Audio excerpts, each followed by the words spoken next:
was a famous psychology experiment conducted by behaviorist John B. Watson and graduate student Rosalie Rayner. Previously, Russian physiologist Ivan Pavlov had conducted experiments demonstrating the conditioning process in dogs.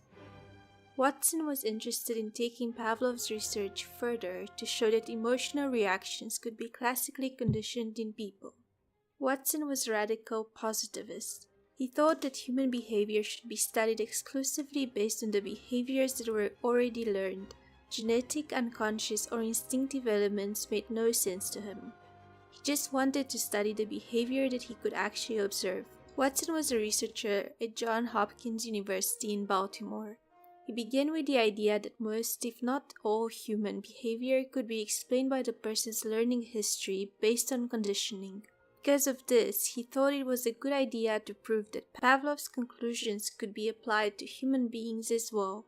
Watson went to an orphanage along with his assistant Rosalie Rayner. Then they picked an 8-month-old baby, the son of one of the nurses from the orphanage. He was very neglected and lived in a very cold, vile environment. The baby seemed excessively calm, though. The people there said he had barely ever cried since he had been born. This was the beginning of the Little Albert experiment. In the first phase of this experiment, they showed Albert different stimuli. The goal was to observe which one of them scared him. They noticed that he would feel frightened only when hearing loud sounds, which is something that is common in babies. Albert didn't show any signs of fear in front of animals or fire. Then they began including fear by conditioning. They presented a white rat to Albert. At first he wanted to play with it, but then Watson made a loud noise by hitting a metal pipe with a hammer. Naturally, the child began to cry after hearing the loud noise.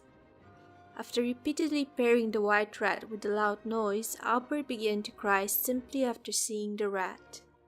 They subjected the baby to these experiments for a long time. It actually went on for almost a year. In the end, the baby went from being calm to constantly feeling anxious.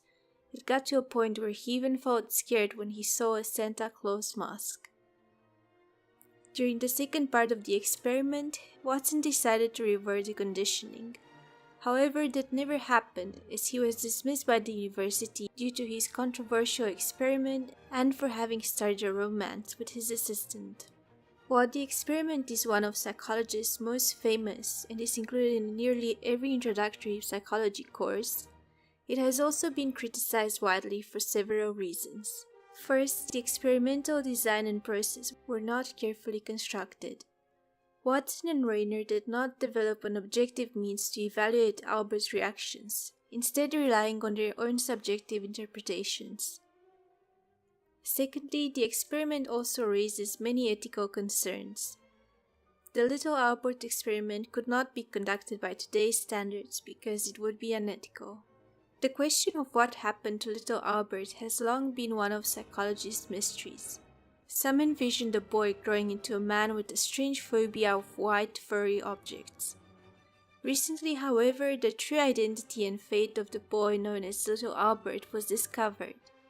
As reported in American Psychologist, a 7-year search led by psychologist Hall P. Beck led to the discovery. After tracking down and locating the original experiments and the real identity of the boy's mother, it was suggested that Little Albert was actually a boy named Douglas Merritt. The story does not have a happy ending, however.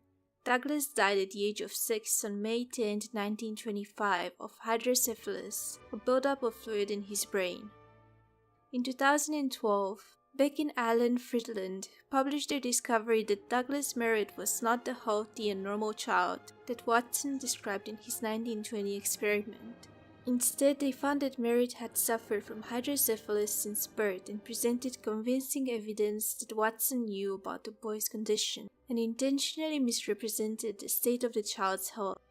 These findings not only cast a shadow over Watson's legacy, they also deepened the ethical and moral issues of this well-known experiment.